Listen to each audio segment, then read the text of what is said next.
Welcome to the Martin Bailey Photography Podcast. It's July 3, 2017, and this is episode 579.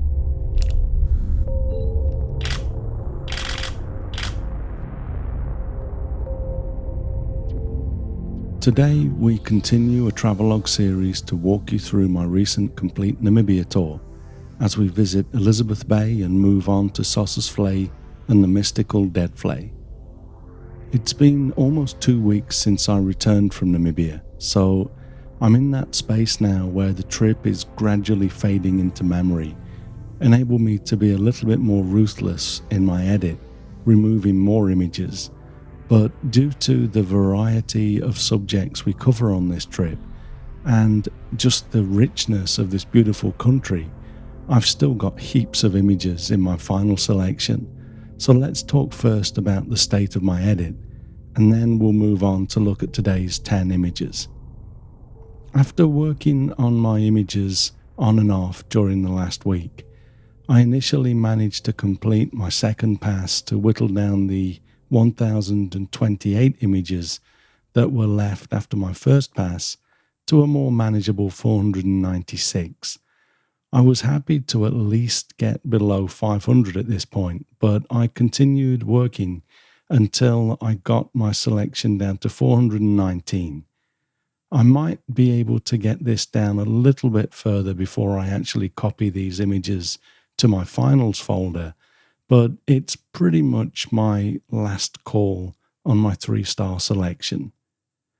For me, 3-star images are ones that I'm happy to let people see and will submit to my stock agency, but that doesn't necessarily mean that they're my absolute favorites. For example, some are slight variations of the same subject. I might have 2 different head positions of an animal. Both have merit, but I don't necessarily want to keep both of them in my favorites. Or I might have a vertical version of the same subject. This always works well with stock imagery.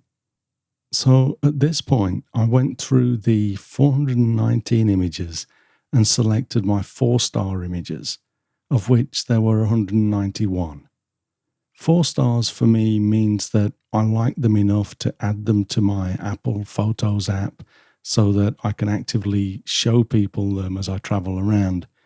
These will take preference over the 3 stars when I'm selecting images to illustrate articles, etc. At some point, I'll go through my 4-star images and select a small number of photos to add to my Namibia portfolio. These will become 5-star images, my portfolio-worthy rating.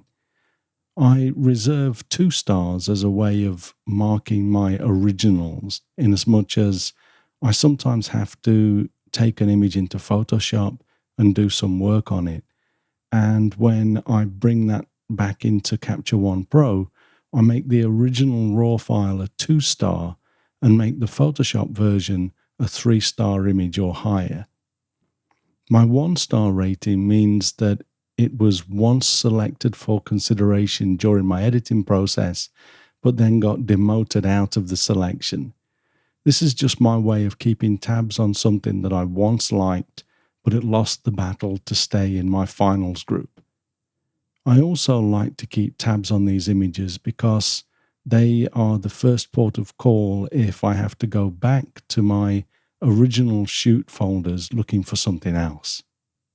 We ended the first part of this Travelogue series at lunchtime on day 3 as we finished our second shoot at Colemanskop. Like Colemanskop, Elizabeth Bay is an abandoned diamond mine community with a couple of differences. The first being that in 2005, the Namibian government, in partnership with De Beers, expanded the original diamond mine and started mining again.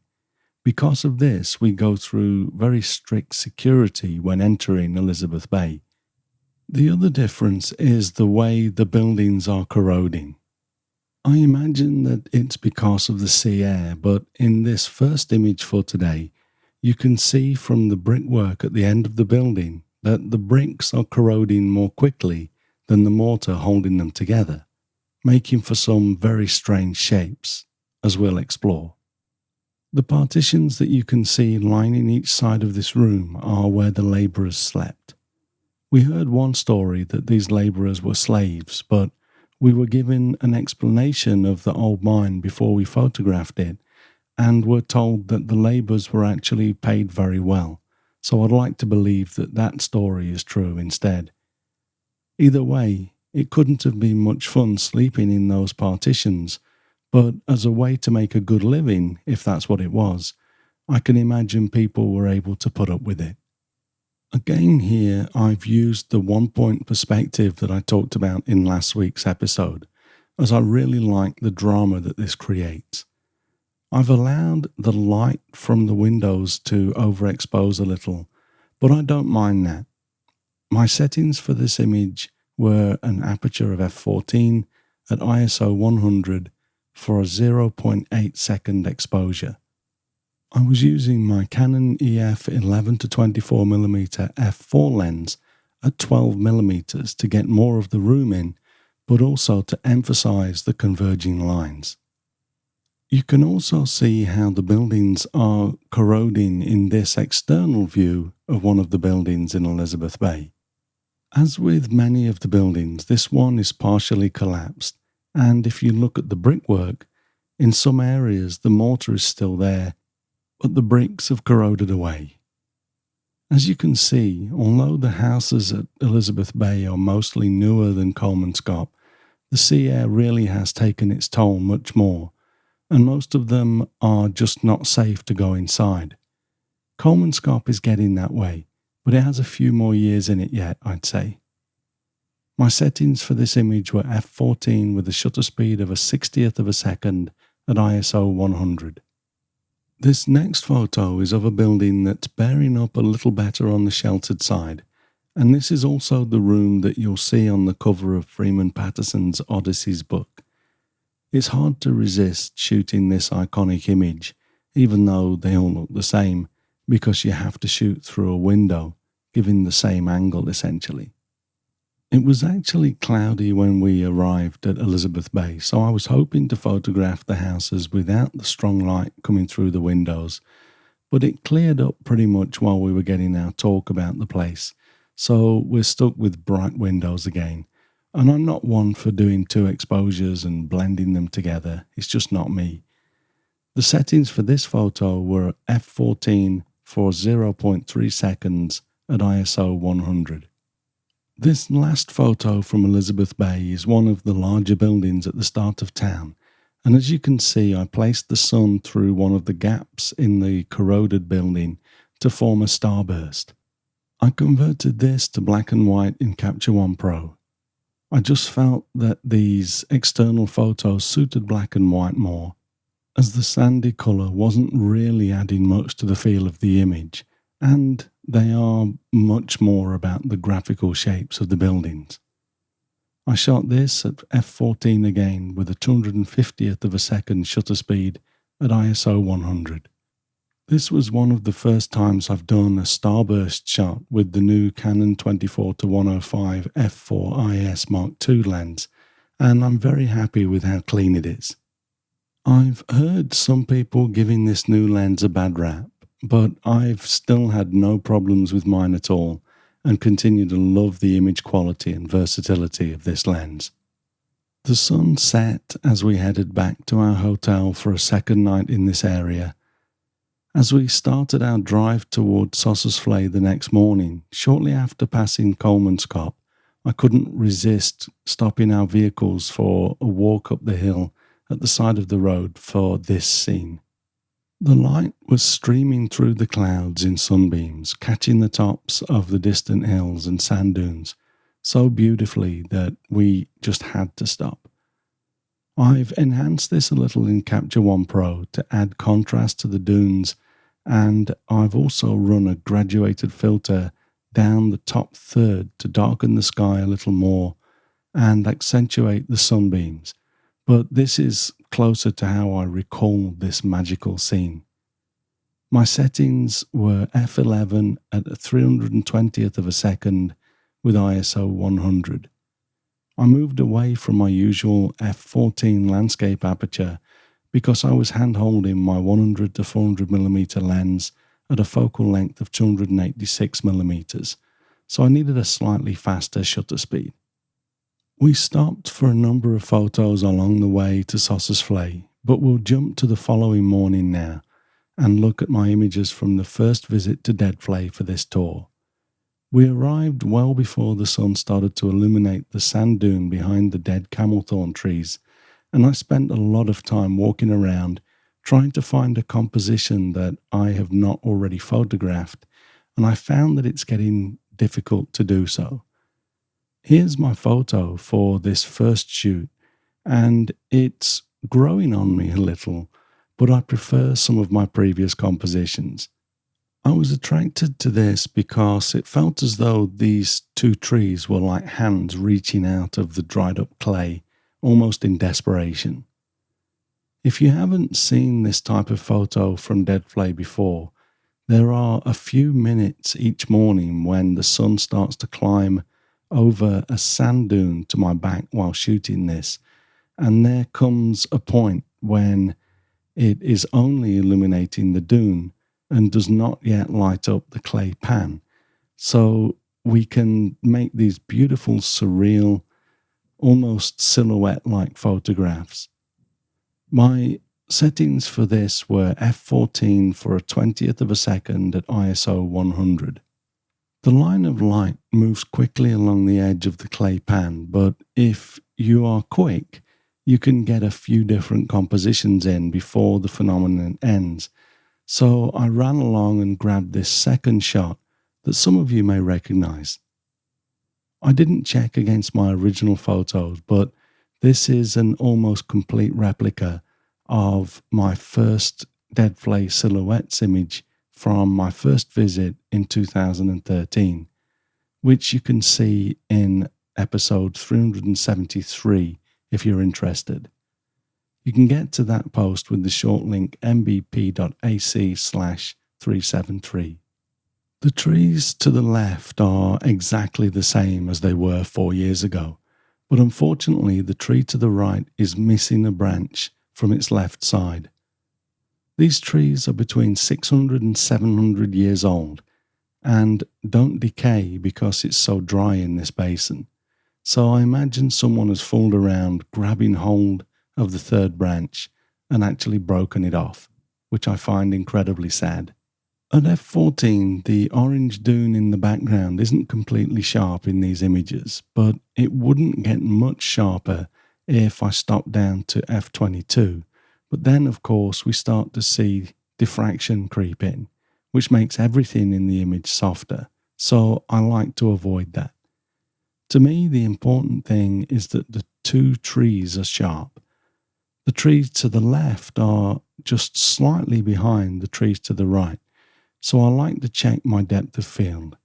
To check my focus and depth of field in situations like this, I initially focus on one of the trees, then go into live view and zoom in to 5 times and hold down the depth of field preview button near the bottom right side of the lens mount on my camera. I check both trees to see if they're in focus, and if one is not, with the depth of field preview button still pressed, I manually adjust the focus until it becomes in focus. Then I go back and check the other tree to see if it's still sharp. If it isn't, I'd adjust the focus back a little and then check the other tree again. The actual focus may be somewhere between the two trees, but as long as they're both sharp, I'm happy. Although it's quite rare, there were some beautiful clouds while we were at Deadvlei on this first morning, so I capitalized on that with the following image. Here we can see the trees in normal light and get a feel for what the clay basin actually looks like illuminated as well. Anthropomorphizing, as I often do, I saw the main tree in this shot as a sorcerer, perhaps casting his spell on the other trees. I tried a circular polarizer filter on this as well to see if it would help me to deepen the blue sky, but I didn't like the results. the sky became too dark and the foreground also became dark as I exposed for the white in the clouds. So I went back to no filter for this image, which I shot at f14 for a 60th of a second at ISO 100. After our morning visit to Dead Flay, we went to another sand dune for a while, then went back to the hotel for lunch and to grab a few hours welcome rest. Then later in the afternoon we headed back out again to photograph dune number 35. The dunes in Sossusvlei aren't actually numbered, but people identify them by the distance from the entrance to the national park. The one that you can see in this photo is 35 kilometers in. This dune is quite a walk from the road, perhaps around 2 kilometers. So when we look back towards our safari vehicles from the base of this dune, they were smaller than ants. This does enable us to get quite intimate though, especially with my 100 to 400mm lens used at 400mm as I did here. The sun was perhaps 20 minutes from going down at this point, so the acute angle of the sun had started to highlight one side of the ripples in the sand, and the shadow forming on the other side gives beautiful definition. In this final photo for today, shot at 158mm from a little further back, you can see a larger section of the same dune, and if you look closely, perhaps make out a bit of sand blowing off the crest. I was using a circular polarizer for these images, partly to darken the blue in the sky, and I also found that the bright side of the dune not only became more vibrant, but the darker side became darker, which works well for this image. I actually darkened the shadows just a little bit more using the Luma curve in Capture One Pro to increase the overall contrast. I shot both of these last two images at f14 for a 40th of a second at ISO 400.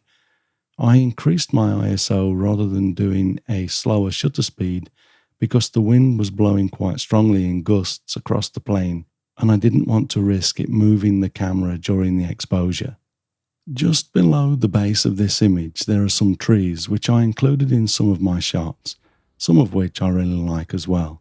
But in order to keep these episodes to my usual 10 photos, we'll start to wrap it up there for this week. We'll pick up the trail again next week, starting from our second dawn shoot in Dead Flay, perhaps a shot or two of dune number 40, and then we drive up the Skeleton Coast to Walvis Bay and then on to Sesfontein, where we photograph the beautiful Himba people.